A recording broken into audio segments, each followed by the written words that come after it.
저는 오늘 고린도전서 13장 말씀을 중심으로 사랑은 이란 제목으로 함께 은혜를 나누고자 합니다. 제가 삼척에 와서 목회한 지가 19년째입니다. 그런데 제가 한 번도 이 주일 예배에서 고린도전서 13장을 설교한 적이 없는 것 같습니다. 저도 목회자이면서 또 하나의 사람이다 보니까 연약한 부분이 많이 있는 사람입니다. 그런데 말씀을 전하려고 하다 보면은 그 말씀이 먼저 나에게 걸리는 부분들이 있습니다. 그러면은 사실 그 말씀을 담대하게 전하고 또 그 말씀대로 살려고 해야 되는데 사실은 좀 의도적으로 피하는 경우가 많이 있습니다. 오늘 말씀이 그 대표적인 예입니다. 오늘 말씀은 전장에 걸쳐서 사랑에 대해서 이야기하고 있습니다. 그런데 제 자신을 보면은 이 사랑에 대한 말씀을 과연 전할 수 있을까? 그런 용기가 잘 나지 않는 것이 사실입니다. 아무리 후한 점수를 줘도 사랑을 설교하기에는 아직 너무나 어리고 멀게만 느껴지는 지리 때문인 것입니다.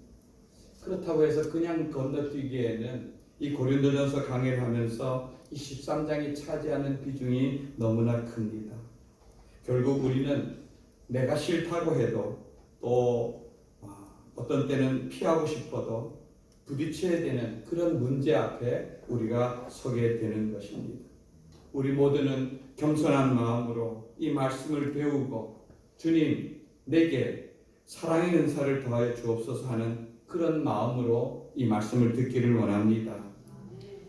12장부터 14장까지 제가 여러분에게 몇 번 설명했듯이 은사의 문제를 다루고 있습니다. 그래서 특히 이 13장은 샌드위치 구조라고 여러분 말씀했죠. 샌드위치가 어떤 겁니까? 빵과 빵 사이에다가 각종 재료를 넣어서 그 재료들이 빵과 어울려서 빵 맛을 더욱 나게 하는 것처럼 이 은사와 은사에 대해서 12장과 14장에 다루면서 그 사이에 사랑이라는 재료 이것을 더해질 때에 은사가 은사되고 맛이 나고 그 사람이 속해 있는 모임이 살게 되는 것입니다. 고린도전서 12장 마지막 절은 이렇게 기록되어 있습니다. 12장 32절 말씀을 함께 읽겠습니다. 시작. 너희는 더욱 큰 은사를 사모하라. 내가 또한 가장 좋은 길을 너희에게 보이리라. 그럼 바울은 앞에서 12장에서 각종 은사, 즉 가르치는 은사, 믿음의 은사, 병 고치는 은사, 방언의 은사, 예언의 은사 등을 말한 뒤에 마지막으로 결론 지으면서 너희는 더 큰 은사를 사모하라고 권면하고 있습니다. 그러면서 가장 좋은 가장 좋은 은사를 내가 너희에게 보이겠다, 소개하겠다 이렇게 말하고 있습니다. 그것이 무엇입니까? 바로 이어지는 13장에 나오는 그리고 그 말씀과 이어서 나오는 것이 바로 사랑은 하는 사랑에 대한 부분인 줄 아는 것입니다.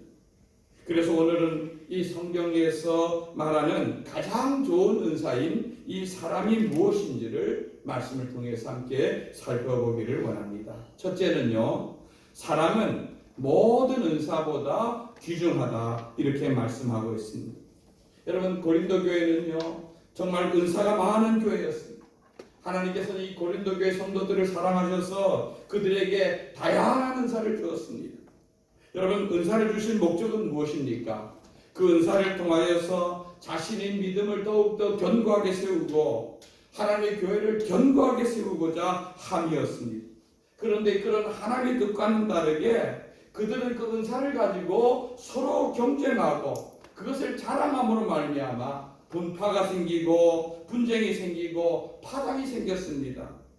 여러분 고린도전서 4장 7절에는 이렇게 말씀하고 있습니다. 한번 읽어봅니다. 시작. 누가 너를 남달리 구별하였느냐? 내게 있는 것 중에 받지 아니한 것이 무엇이냐? 내가 받았은즉 어찌하여 받지 아니한 것 같이 자랑하느냐? 고린도교회 성도들 가운데서 나에게 있는 은사를 가지고 나는 예언할 수 있어. 나는 방언할 수 있어. 이런 은사를 가지고 다른 사람과 나를 구별하는 사람들이 있었다는 것입니다.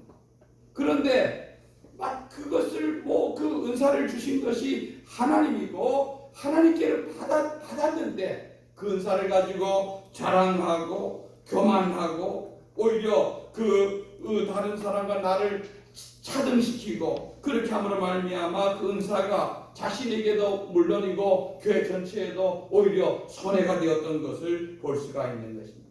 그래서 바울은 단언하는 것입니다. 뭐라고 단언합니까? 아무리 너희가 방언을 하고 천사의 말을 한다 할지라도 사랑이 없으면 그건 뭐와 같다고요? 울리는 꽹과리와 같다.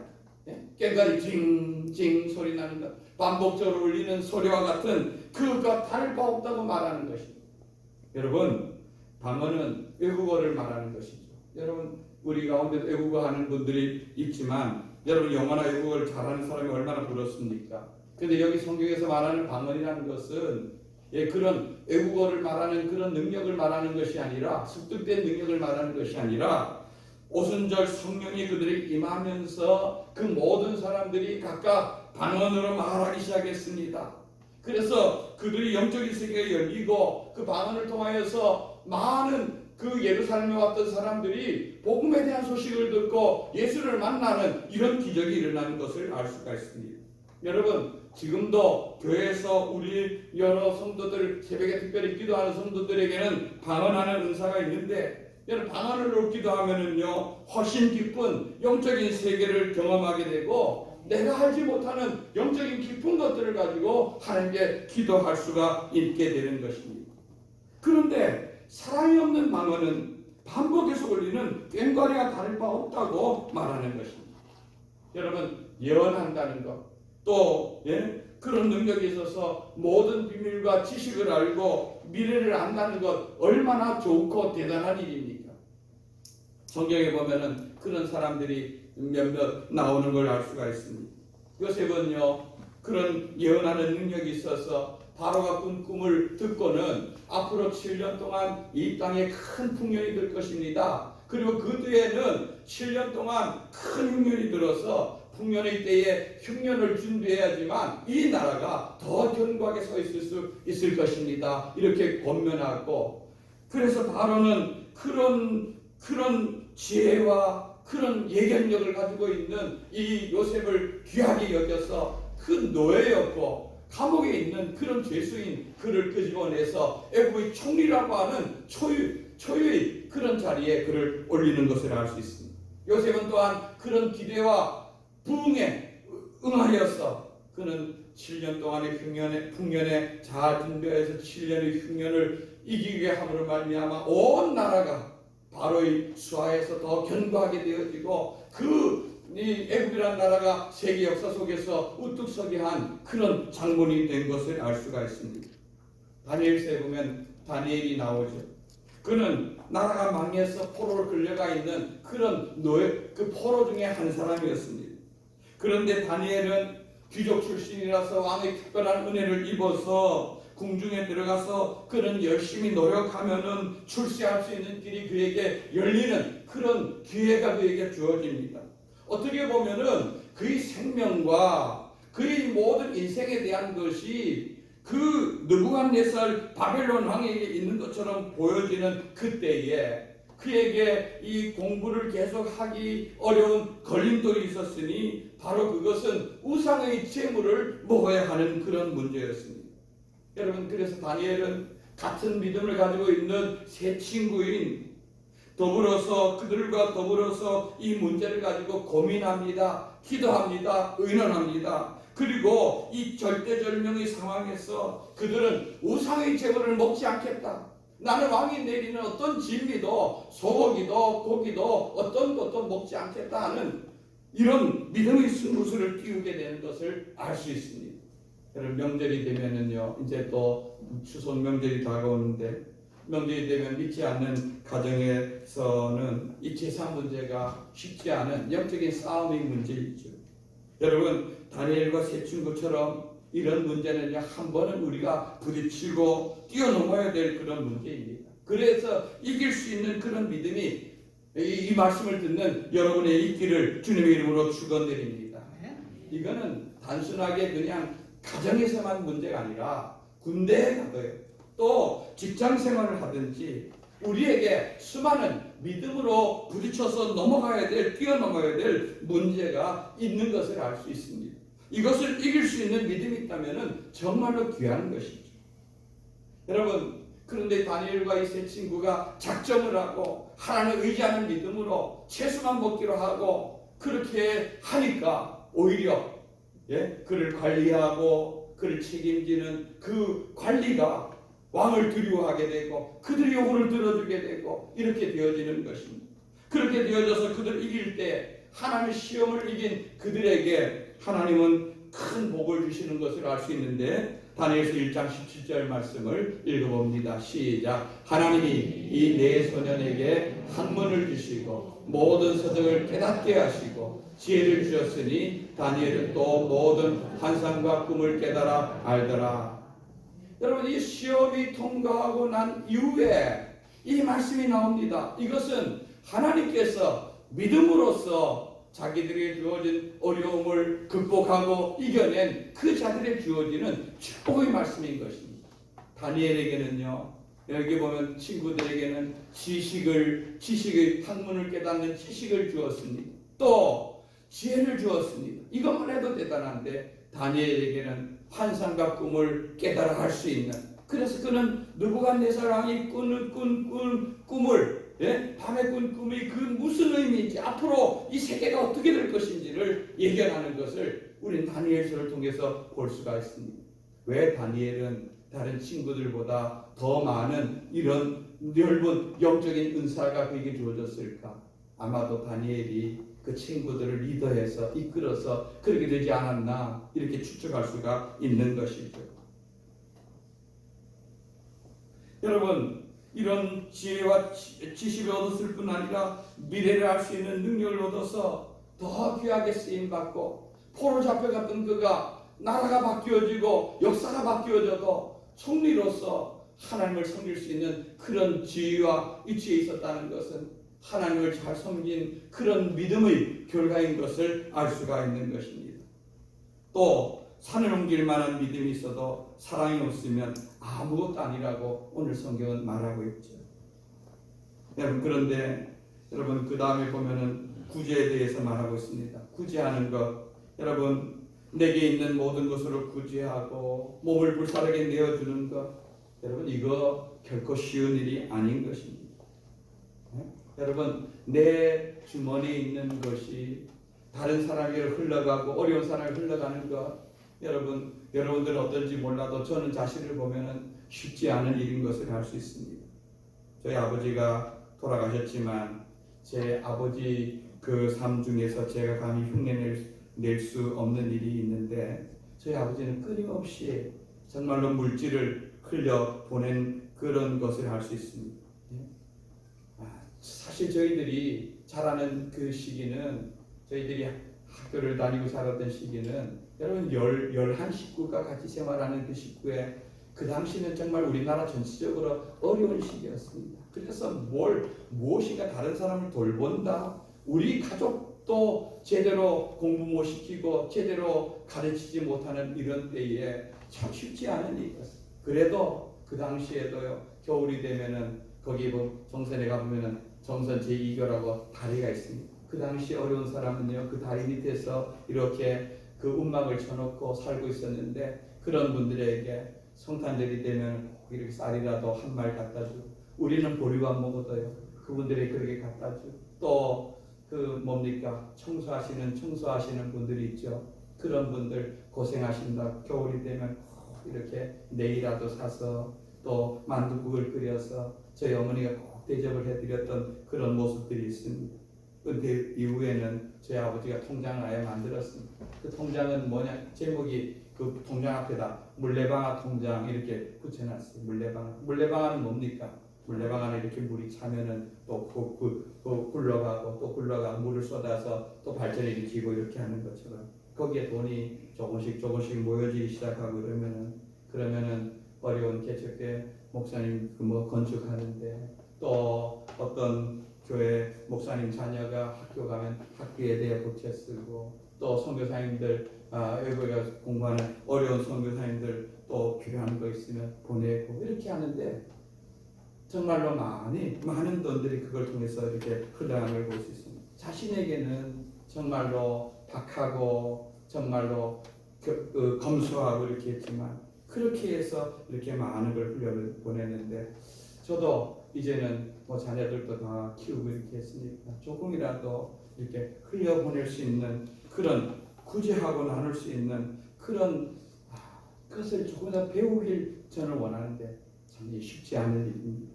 대부분의 사람들이요, 자식들이 입에 들어가는 것은 아깝지 않는데 다른 사람들이 주는 것은 낭비나 허비라 생각하기 때문에 쉽지 않은 일입니다. 저 또한 그렇습니다. 여러분, 우리도 이런 사랑의 모습을 배우길 원합니다. 그러나 구제하고 생명까지 준다 할지라도 그 밑바닥에 사랑이 뒷받침되지 않는 행위는요, 아무런 유익이 없다고 성경은 말하고 있습니다. 여러분, 방언을 하는 것 귀한 일입니다. 예언을 하는 것 더 귀한 일입니다. 상을 옮길 만한 믿음을 갖는 것 대단한 일입니다. 구제하고 생명까지 주는 것, 그건 너무나 귀하고 하기 어려운 일인 것입니다. 그러나 그 모든 것을 다 한다 할지라도 사랑이 없는 그런 은사는요, 무가치한 것이다. 여기 오늘 성경은 아무 유익이 없고 아무것도 아니라고 아예 단정해 말하고 있는 것입니다. 그렇기 때문에 사랑은 나에게 내가 할 수 있는 은사, 내가 잘하는 모든 것의 시작이며 또 기초가 되어지는 것입니다. 여러분, 우리가 너무나 잘 아는 요한복음 3장 16절 말씀, 우리 한번 앞을 보고 한번 읽어볼까요? 시작. 하나님이 세상을 이처럼 사랑하사 독생자를 주셨으니 이는 그를 믿는 자마다 멸망하지 않고 영생을 얻게 하려 하십니다. 아멘. 하나님이 독생자 예수님을 이 땅에 보내신 이유를 뭐라고 설명하고 있습니까? 성경의 가장 핵심적인 말씀이 요한복음 3장 16절이 아닙니까? 하나님이 세상을 뭐 했다고요? 이처럼 사랑했다. 이처럼이 뭡니까? 독생자 예수님을 주시기까지, 희생시키기까지 사랑했다는 것입니다. 사랑이 기초되었기 때문에 예수님이 이 땅에 오셨고, 사랑했기 때문에 예수님이 십자가에 죽으셨고, 사랑했기 때문에 저와 여러분들을 죽음에서 건져내신 줄 믿는 것입니다. 여러분, 이 사랑, 이 사랑으로 저와 여러분들도 우리 가정을 세워가길 원합니다. 이 사랑으로, 이 사랑 본받아서 우리 교회를 섬기길 원합니다. 사랑으로 하는 일만, 우리가 주님 앞에서 하는 일, 그것만 주님께서 기억하시고 주님께서 기뻐하시는 줄 믿습니다. 두 번째는요, 이렇게 사랑하라고 성경은 가르치고 있습니다. 오늘 말씀 4절에서 7절까지는 사랑의 여러 가지 특징에 대해서 말씀하고 있습니다. 여기 보면 사랑은 오래 참고로 시작해서, 마지막에 보면은 사랑은 모든 것을 견디느니라, 바라고 견디느니라. 여러분, 오래 참는 것이나 바라고 견디는 것이나 거의 비슷한 내용 아닙니까? 참아주고 기다려주고 견뎌내는 것입니다. 즉 사랑이란 인내 없이는 되지 않는다는 것을 말씀하고 있습니다. 여러분, 지난번에도 한번 말씀드렸지만 예수님이 제자들 데리고 12명 제자들 데리고 3년 동안 다니시는 것이 얼마나 참 힘드셨을까 이렇게 생각이 듭니다.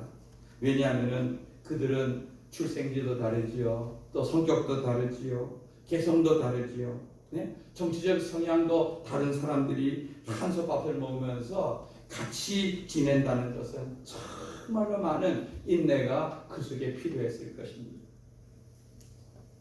한 번은 예수님이 베드로, 야고보, 요한 이 세 제자만 데리고 높은 산으로 올라갔습니다. 거기에서 예수님은요, 모세와 엘리야를 만나서 예수님이 이제 앞으로 예루살렘에 올라가서 십자가에 죽을 것, 별세할 것에 대해서 의논하고 있습니다. 그런데 그 광경이 너무나 아름다우니까 베드로가 그 광경을 보고는 수지자라고 한 베드로가 예수님, 여기다 우리 천막을 칩시다. 하나님 예수님 위해서, 베드로를 위해, 모세를 위해서, 엘리야를 위해서 치고 이 자리에, 이 영광의 자리에 오래 머물렀으면 좋겠습니다.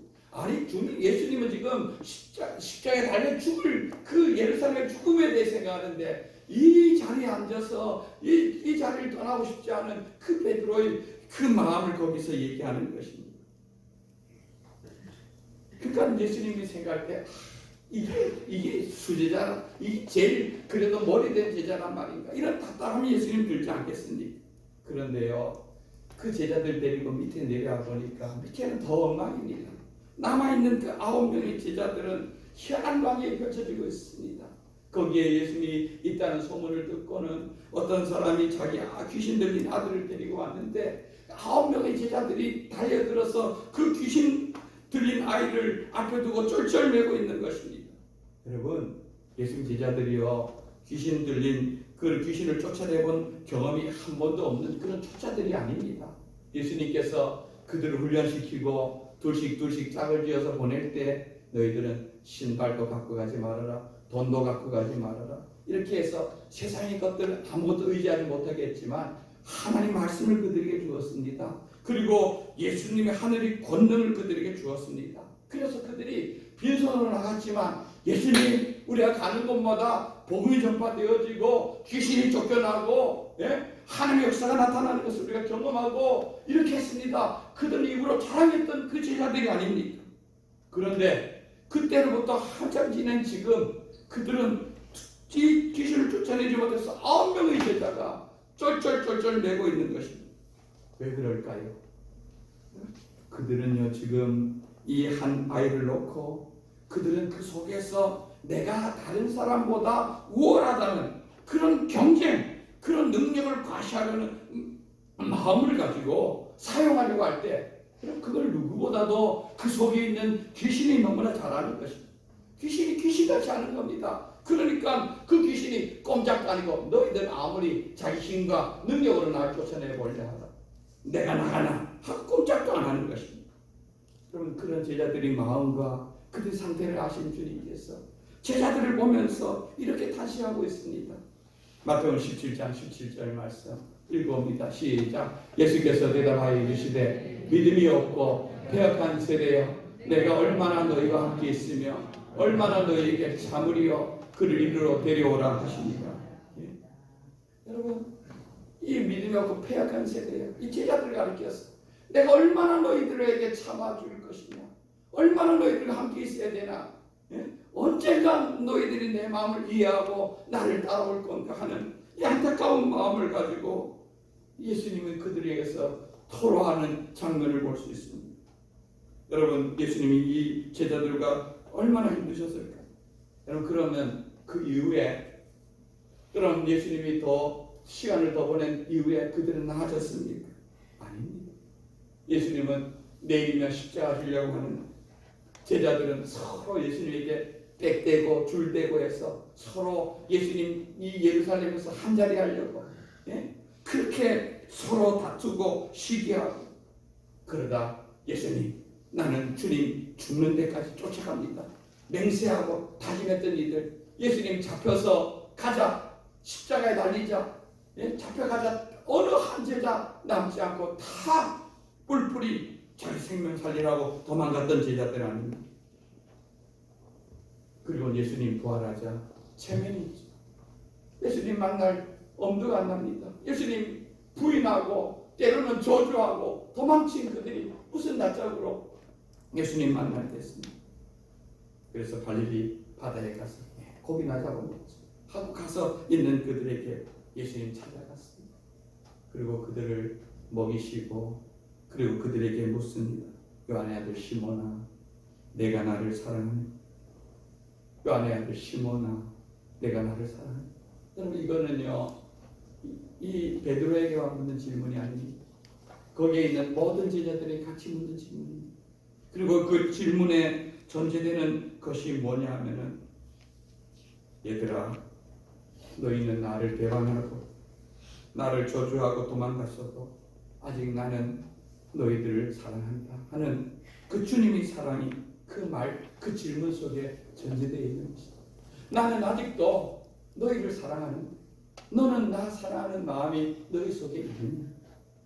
그래서 결국 그 사랑이 베드로의 마음속에 깊이 자기에 대해서 주님에 대한 사랑이 있는가를 확인하게 하고 다시 그를 그 절망과 좌절과 실패에서 일으켜 세웠던 것을 볼 수가 있는 것입니다. 무슨 예수님이 대단한 능력이나 예수님이 3년 동안의 훈련이 사람을 변화시킨 것이 아니라 기다려주고 참아주고 사랑해준 그것이 결국 사람을 변화시키고 바꾼 것을 알 수가 있는 것입니다. 저는 하나님께서 저를 볼 때 얼마나 답답하실까 하는 생각을 합니다. 왜냐하면 저 자신이 처음 주님을 따를 때와 지금 그래도 제법 나이도 되고 연류도 되어버렸으면 더 나아질 것 같은데 내 모습을 누구보다도 잘 아는 저는 저를 볼 때마다 절망하고 저를 볼 때마다 주님 답답하시겠다는 생각이 듭니다. 또 솔직히 저 또한 우리 성도들을 바라볼 때 그런 마음이 왜 없겠습니까? 그런데요, 저는 솔직하게 말씀드리면 내 자신도 잘 변화시키지 못하는 자 어떻게 다른 사람을 변화시킬 수 있겠는가 생각하는 것입니다. 그래서 좀 더 참고 좀 더 견디고 좀 더 기다리는 그런 마음을 가지고 계속해서 인내하면서 나아가려고 하고 있는 것입니다. 여러분, 우리 주님이 나에 대해서 그랬듯이 나도 그것을 조금이라도 흉내내며 닮아가려는 것이 저와 여러분들이 주님을 바라보고 닮아가는 그런 신앙생활이 아니겠습니까? 우리도 다른 사람을 바라볼 때 때로는 한심하고 부족하고 연약한 부분이 있을 줄 압니다. 그러나 오늘 주님의 모습처럼 주님이 그 제자들을 바라보면서 참아주고 또 견뎌주고 기다려준 것처럼 우리도 그런 주님의 모습과 마음을 우리도 품기를 원하는 것입니다. 오래 참아주기를 원합니다. 온유한 마음을 갖기를 원합니다. 믿어주기를 원합니다. 견뎌주기를 원합니다. 시기하지 말기를 바랍니다. 자랑하지 말기를 바랍니다. 교만하지 않기를 바랍니다. 무례하게 행치 않기를 원합니다. 자기 유익을 굳지 않기를 원하고 화내지 아니하고 악한 것을 생각지 아니하고 불의를 좋아하지 아니하고 진리와 함께 기뻐하는 이 사랑을 배우고 닮아가는 우리 모든 성도들 되시어서 주님이 기뻐하는 우리 모두가 되기를 주님의 이름으로 축원드립니다.